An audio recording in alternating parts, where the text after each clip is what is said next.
Hi guys, it's Kelly here and I'm back with another video for Honeybee Stamps. Today we are going to be using this is a fantastic sentiment set. It's called This One's for the Girls. I'm also going to be using the Cherry Blossoms and the Strawberries Lovely Layers. What is this? The Big Buzzword. This is an older set. And then I showed you the Spring Greenery here, but I didn't end up using it. You totally could. If you have it, you could swap it out. So what happens to me, this is how this video kind of came about, is because I buy my watercolor paper in a larger, like 9x12, I always end up with these little kind of leftover pieces. And so today we're going to use those to do some watercolor printing. So here, this is the Cherry Blossoms, because it's a Lovely Layers, has a bunch of layers that you can add to it, but I'm only going to be using the main branch. And then for the Strawberries, I'm cutting out a couple of those.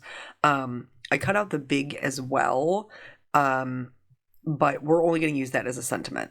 So here is the thing with this, in order for this to work, it's like a faux letterpress watercolor print kind of technique. And so we need one layer out of watercolor paper. I use Canson Monteval. You can use whatever works for you. Then we need 2 layers out of just regular cardstock, and I'm using Neenah 80-pound Solar White for that. And we're going to stack these up together. So I cut 2 more of these, 3 total out of everything. And you can see I have them all lined up, or I have them all laying on top of each other, so everybody is together. So I'm going to glue the 2 cardstock pieces together, and then I'm going to add the watercolor piece on top. That's very important. You want the watercolor piece to be your topmost layer. Here I was having a little trouble getting my strawberry exactly lined up, but this is a little bit time consuming. It did take me a little bit of time to do this, but I will say that it is a 2-for-1 or many for one, depending upon how you use it, technique. So all of this work won't be for naught, because we will be using all of the pieces. None of this will go to waste. And so I'm just using my Honeybee Precision Glue to glue everything together, because we will be using them as one whole piece. I have done this in the past with cover plates, and I will tell you that is much less messy and it is much faster. So if you want to try this technique just to see what kind of results you get, I would recommend you doing it with a large cover plate. That will be like your whole background. Honeybee has some that are super detailed. They have one for autumn that has like a bunch of cutouts, which I think is the prettiest when it has when it's a cover plate that is intricate. I think those make the prettiest prints. But you can try it with whatever you have. So here, just stacking those up. If you want to do this technique with a word, that is the only exception to the 2-for-1 technique, and it is the exception to the watercolor paper being on top. If you want to use a word in the background, you have to put the watercolor paper as the bottom layer, because you'll be printing them facing up. If you try to flip them over like we're going to do for the rest of them, your word will be backwards, and so it won't make sense. So in the past, I've also done this with distress inks. And so this time I wanted to try to get like a multicolored look using my Caron Brush Marker Pros. So that's what I'm doing here. I went in, I put a little bit of yellow in the center, and then I am going in with some medium pinks and some purple. Again, you can do this whatever colors you would like. I would recommend using colors that work well together, so colors that are next to each other on the color wheel, because we're going to add water to this to get our print. And so you don't want it to make mud on you.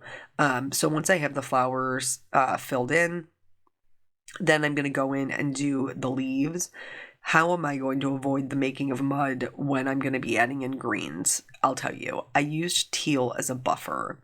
So because I chose a teal that was more on the blue side, I was able to add that teal anywhere that the pink or the purple was meeting the green, and it acted as a buffer in between the colors to help them be pretty instead of make mud, and that worked really well for me. So once all the coloring is done, I'm going to take a spray bottle and I am going to mist this 2 to 3 times. And then this is just regular cardstock. This is Nina 80-pound solar white cardstock. You could absolutely print on watercolor paper as well, and you might even get a better result. But I'm cheap, and so I wanted to try it with the regular cardstock. So I'm flipping that over. I'm being very careful not to move it around. And I'm going to do the sandwich for embossing in my Spellbinders Platinum 6. In addition to this, so it's the A plate, the B plate, the embossing mat, and then you can see I'm putting 2 pieces of like copy paper below my card and above my card, and that is just to catch any of the water, and then the adapter plate goes on top. So the reason that I have to have those copy paper pieces is you'll see this die is going to be pressed into the paper, but then it also can leak a little bit of that ink, and so I didn't want to get that on my plates and have to worry about cleaning it up out of all of like the cut crevices, so I just put a buffer piece in between. This part is so important. When you take it out of your machine, you cannot just remove it immediately. You have to heat it. If you do not heat it, it will rip. It will rip your die cut and it will rip your base cardstock. So you have to heat it until it is dry. You can tell it is dry because the pieces will start popping up on the edges. If at any point you're trying to take your print off and it is sticking, then just reheat it.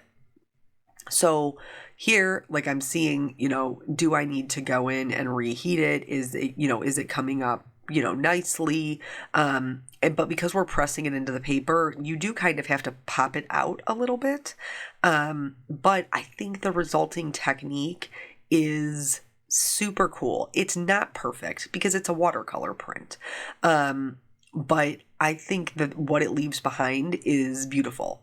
And then in addition to that, you now have this watercolor die cut that you can use, so we get this 2 for 1. So now for this one, this is what I'm talking about. Is it 2 for 1 or is it as many as you want to make? So you can keep using this piece that we've created, this die cut piece, to create as many prints as you want. You can just keep adding color to this, misting it with water, printing it, drying it, and so on and so forth. So for this one, I'm going to make more of a fuller background, and so I needed 3 of them, and then this will also give me more pieces to make cards with at the end.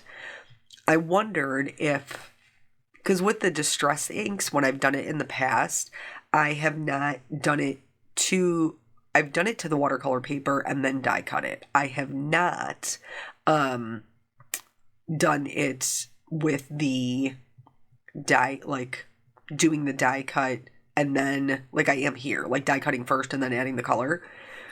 So I don't know if that is why, or if it's because it's the Karen markers versus the distress ink, or if the distress ink just saturates more because I'm coloring a whole background and then die cutting it and printing it.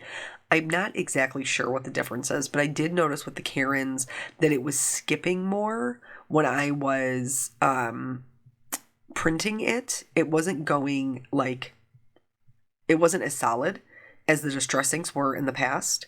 And so this time I was really careful with adding the color and making sure that I got the Karens all the way edge to edge and to see if it would give me a better result. And I'm going to be honest, I don't really notice any difference. It's still skipped in some areas. And so honestly, so does the distress ink because you're printing it. Again, being very careful not to move these, using those 2 pieces of buffer paper so I don't get any watercolor on my plates that I have to clean up later or may stain it, so on and so forth. And then I'm just going to run this back through, heat it, peel it off, and then we'll have our printed piece. So you get this, it's like a double technique, a 2 for 1. How do you describe that? Because you get this panel that not only has the watercolor print, but then it's letter pressed. It's embedded into it. So it changes the texture of your cardstock. So it's inlaid. It's super cool. And you can do this with pretty much any die that you have.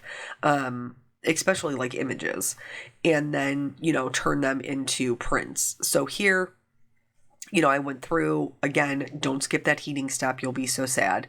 And then I just kind of popped them out.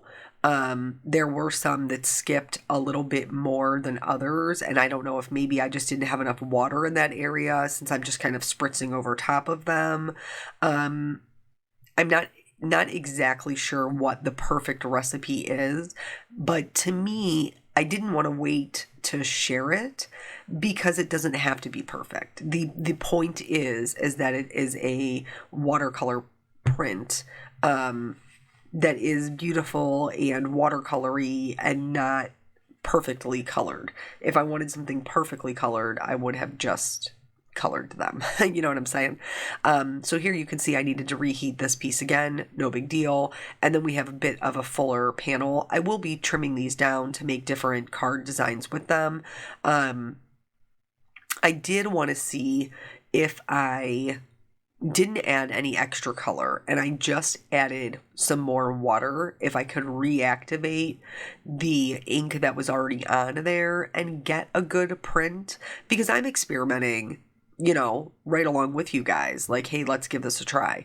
And so to make sure they had enough water on them, after I sprayed them, I kind of flipped them over and pressed them into the water that was left on my glass mat, and to make sure that they were good and saturated, to see if maybe it was a water issue and that's why I wasn't getting the color transfer that I had previously gotten with the Distress inks. So I did that, ran it through the same, now I'm drying it.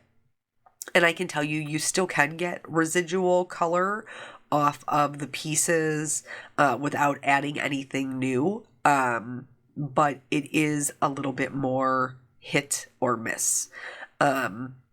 So, it just depends on how soft of a look you're going for. And obviously the die cuts that we're adding the color to are going to be much bolder because that's where like the pure color is being added.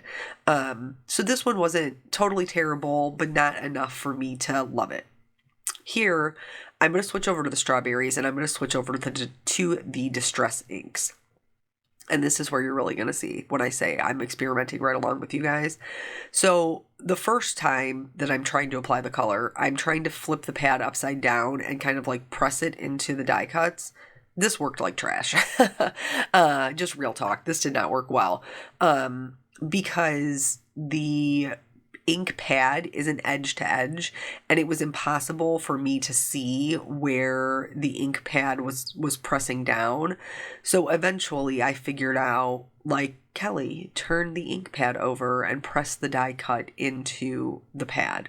That worked exponentially better to add the color, and it was also much less messy in my work area. It was probably a little messier for my fingertips, but it was much less messy in my work area. And so for the reds of the strawberries, I did use 3 colors. I used Saltwater Taffy, Abandoned Coral, and then the darkest color is Candied Apple. I showed you a couple of different greens for the leaves, but honestly, I only ended up using Mowed Lawn. Like, I'm just being real. Once I put it on there, I was like, yeah, I don't really think I need a bunch of different greens. I think that this green is sufficient. And so I'm just flipping the dies, rubbing them in there, and then, just adding as much color as I would like. I did notice doing the print that the Saltwater Taffy did not transfer as well as the other colors, and it may just be because it's a pastel, like it's a softer color. So this technique may work best with bolder colors, but I encourage you to kind of play around till you see what you like and what the desired look is for your particular project.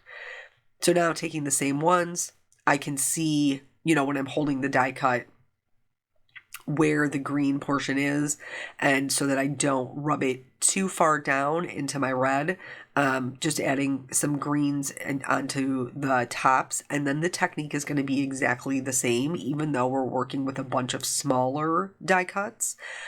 It doesn't matter. We're going to do it exactly how we've been doing it. So once all the color is applied, I'm going to go in, I'm going to spritz it with water, and then being very careful in my placement, I am going to flip them over on top of a piece of regular cardstock. Again, this would probably work amazing on watercolor cardstock or watercolor paper, but watercolor paper is a little bit more expensive, and I view it more as like specialty paper. So if I don't have to use my specialty paper up, I'm not going to. If there's a way that I can, not that Nina is cheap, that's not what I'm saying, but it is less expensive than the specialty watercolor paper, and so I am more comfortable using that.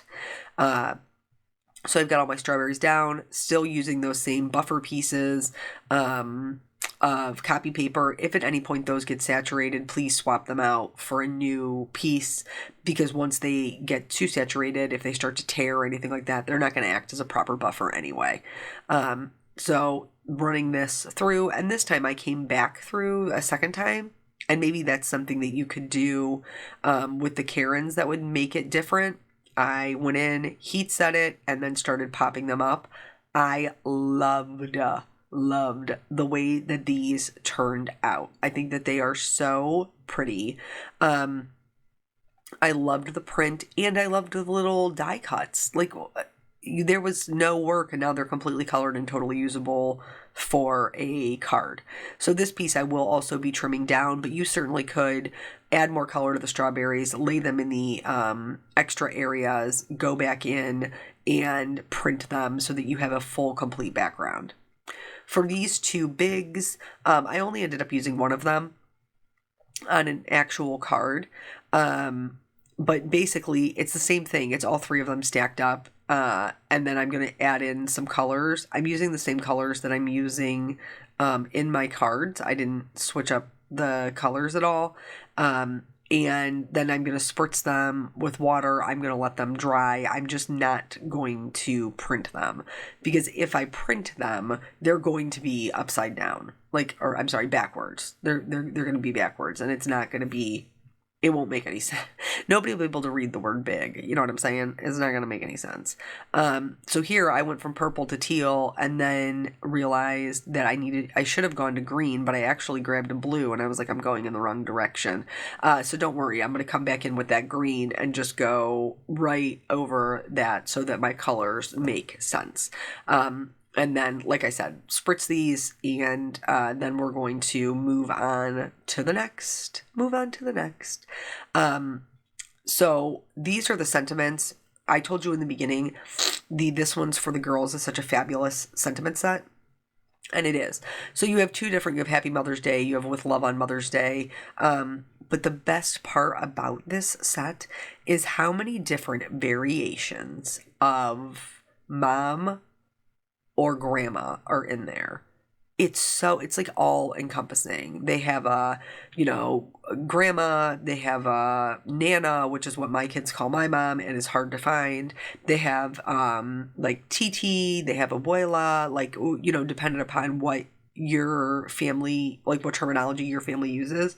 They did such a good job representing and giving some options for pretty much whatever your kids or grandkids call you, or whatever you call your grandmothers and mothers. So here I'm doing two of each of them, the Happy Mother's Day and the With Love on Mother's Day. These do have coordinating dies, which I will be using. And then I also did some of the big buzzwords. So I did blessings, kisses, and birthday wishes. You guys know I'm always looking to make birthday cards. Like, I'm always running out. I need it. I can't help that. That's what I need. So just going to go in with the matching dies, line these up, and then I also cut one of the bigs out of black. Did I cut one or two? I can't remember. But I love bold, bright color with black. With black and white specifically, because I feel like it helps the color pop, and it's different for everybody, but you can do whatever you want to do. So here we have one of the panels we've printed. I trimmed it down, matted it in black, and then I'm going to use this watercolored big along with the birthday wishes for just a super pretty kind of colorful birthday card. Because the technique is super cool in the background. You don't really have to do too much else besides put a sentiment on top of it. In order for my birthday wishes to be flush over top of the die cut, because remember it's stacked 3 high. I did use just a bit of foam tape on either side of it to adhere it right underneath there, and so this one says big birthday wishes, and then this one is done and we're moving to the next. This one I cut out of the, I think it's the vintage layering dies. I think that is what it is called. Yeah, layering vintage labels. I'm sorry. And so I cut a piece out of white and I am putting that on black. And this is going to help give me a really pretty bold frame for one of my die cuts. Because like I told you in the first part of the video, none of this is going to go unused. I'm going to use all of the die cuts I used to print, and I'm going to use the prints. So I think there were maybe 2 of the prints that I didn't end up using in the video, but honestly, it's not because they were unusable. It's because I was running out of room to fit all of the cards in my photography. Like, I made 6 cards, which was very, very challenging to photograph. Very challenging. So here I went with the With Love on Mother's Day sentiment. I think that this is super pretty. It's got those watercolor flowers. And then I did the same thing here for the strawberries. So in the strawberries, the Lovely Layer strawberries, they have these little leaves. So I cut out one of those. I pressed in the same color of Distress ink, spritzed it, let it dry. And that's going to be kind of the base to house all of my strawberries, my watercolor strawberries. And you can see on the die cut where we used that saltwater taffy, you can still see it. It just didn't print great. So that's why I'm thinking maybe bolder, brighter colors are better to print with, or maybe like bold jewel tones would be good. I don't mess around a lot with jewel tones unless it's fall and we're heading into spring we're in spring, we're heading into summer. So definitely for me, it's going to be more bold, bright color. That just makes me happy. Any season, that makes me happy. So it was a night, y'all. Like, I know we're so far into the video for story time, but it was a night. So, you know, little Jelly Bean has been sick. The night before, every night this week, she's woken up in the middle of the night, but every night this week, she has not gotten sick in the middle of the night. So the night before last, she was up, and she was up for probably about an hour and a half, but we never had to get her out of her crib. It was just lots of like head rubs and back rubbing before she finally settled in and went back to sleep. Last night, no. Even though we gave her the anti-nausea meds before she went to bed, and she did eat dinner, like, she was acting totally normal. She was normal all day. She did eat, and we gave her the anti-nausea meds before bed. She went to bed at 8:45, and she woke up at 11:30 and was sick. Was sick at 11:30, was sick at probably 12, was sick again at closer to 1. So at some point, like the 1 o'clock one, she was falling asleep on the couch, and she hadn't been sick for about an hour. So we were like, okay, maybe it's over. We could probably lay her back down. So Eric took her up, laid her down, and maybe 15 minutes later, she was sick again. And so at that point, I was like, listen, I'm just going to sleep on the couch with her. My husband is a fantastic partner and a wonderful father. And he was like, listen, I'm not going to let you sleep on the couch by yourself. Like, I'll just sleep on this other couch. That way, if she gets sick in the middle of the night, I'll be right here. You won't have to come find me. So at some point in the watching of Moana, while she was completely covered in a towel and a bib, because at this point, we're pretty seasoned at trying to deal with the fallout of the sickness. And so she's laying there with me. She just decided that she wanted daddy, which is fine. Here you can see, so my original plan was to do like the 4 little strawberries, which I thought was adorable, and then put the big kisses on top of it. And it's, some point, I do not know when, I apparently picked up some leftover ink from the Distress ink pad, and I smeared it right along the side. no worries. You know, I feel like we just adapt and overcome. That's our life. And so I did just trim this down a little bit, and ended up just matting it using a black card base to kind of tie everything together. And so that is the thing with, like when you have to trim, just make sure you're trimming all four sides so that your image is still centered. So now I'm just going to adhere that to the black panel. Ties in super nicely. Nobody will ever know we had the little mishap with the ink except for us, who's watching this video. For this one, I used 2 of the watercolor die cuts, and I used them horizontally. And then I'm just going to accent that panel with 2 little pieces of black to tie in my sentiment. So anyway, like last week when she was sick, she wanted me. Last night she wanted Eric, and that's fine. So she went over, was laying on him, fell asleep. We like realized nobody was gonna get any sleep, so we're like, do we take her upstairs, do we not? I was like, she's out, let's try to take her upstairs, because like the dogs were like, oh, mommy and daddy are having a sleepover in the family room and it's so exciting, so they're walking all over. The TV is on because we have all the other lights off, so we have to have a little bit of light to be able to see what's happening. Plus it's kind of lulling her to sleep. Say what you will about screen time, I don't care. And so I took her up, laid her down, and then that is, like I said, she got sick again about 15 minutes later. So I told Eric, I was like, this is silly. Neither one of us is going to get any sleep, and somebody has to take care of her tomorrow. So we need to pick shifts. Like, why don't you go to bed and I will stay up with her, and then we can swap in the morning. And he was like, that's dumb. She already is preferring to sleep with me. I will sleep on the couch with her. You go to bed. And then so that's what we ended up doing. I went upstairs to get actual sleep in our bed. I told him if she gets sick, wake me up. If she wakes up earlier, we agreed that I would set my alarm for 7. No, 8. That was because I said 7, he said 9. And I was like, okay, we'll go with 8. So I was like, if she gets up earlier than that, please come wake me up. So I came downstairs, and of course she was already awake, and he never came to wake me up. So I sent him back to bed at 8. And then this morning she's been fine. She is napping now while I'm doing this voiceover. So please send up some prayers for us, because it's a rough go. It's terrible here right now.